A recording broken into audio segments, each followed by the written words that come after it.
Hello, ladies. It's Dr. Wright. I just wanted to talk to you a little bit about the upcoming critical thinking project. I know that some of you were kind of concerned because it looked like it would be a lot. So I wanted to discuss the actual assignment with you and then go over an example of what's been done in the past so you can have an idea of what to expect. So the first thing is I want you guys to reflect on what is critical thinking. How do we as educators promote clinical judgment and critical thinking or clinical reasoning in our nursing students?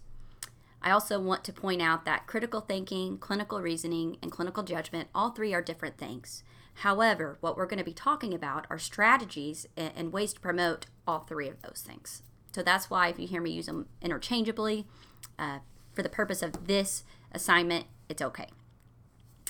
So the first thing I want you guys to do is kind of reflect on a transformative approach to teaching and learning. So there's all sorts of transformative approaches to teaching and learning. Find you an article or within your text, find something that kind of just aligns with your philosophy, your personal philosophy, and select it. And then you're going to go ahead and apply that to a activity. So your activity to promote it could be several different things. Some of the things that come to mind for me are concept mapping, case studies, reflective journaling, sim, gamification, role playing, debating, problem-based learning.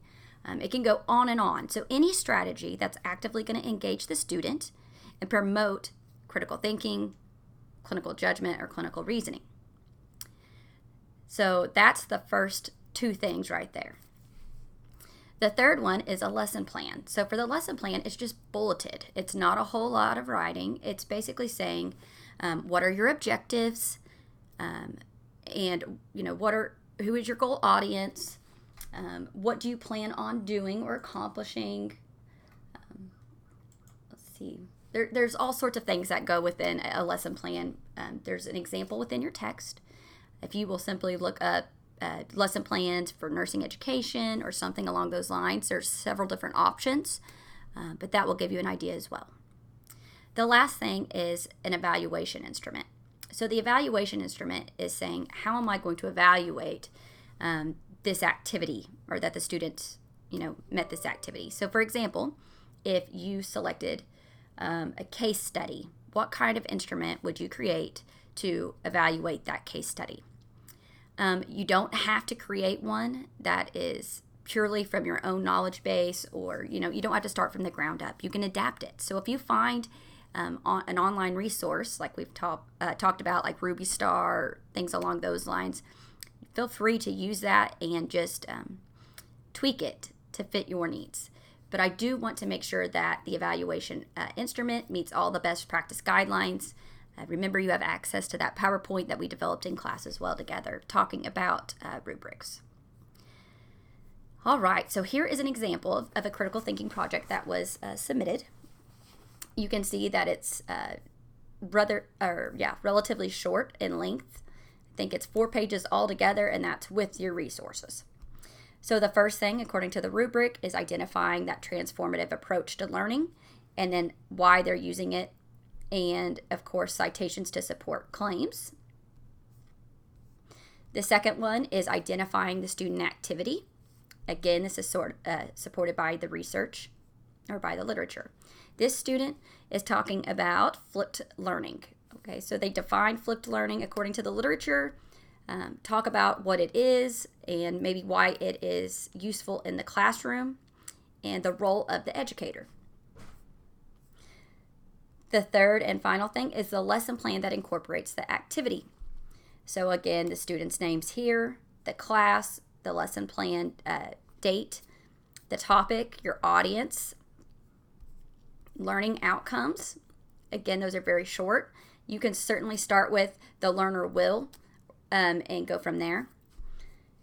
Your teaching strategies. So what are you going to do in order to use this activity? So visual aids or PowerPoints will be used for this flipped classroom. They're going to have a guided discussion and an interactive game. So with a flipped classroom, it's multifaceted. There's several different components. It's scaffolded. So the first thing might be that your student already has this, knowledge base or conceptual knowledge, and then you build on that as the educator by promoting active or engaging teaching strategies. The outline talks about what's actually going to happen, the actual activity, the discussion, and then that there's going to be a summary and questions or closing. So it's very short. The lesson plan is not even a full page and it's bulleted. And then you have your evaluation instrument. So this is based on best practice for rubric development.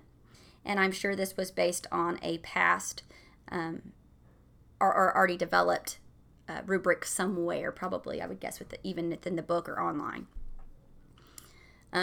Just critiquing it, little things like make sure your fonts are consistent or your spacing. It's okay for the sake of this if you want to start the lesson plan on a completely different page, because that's usually how a lesson plan is.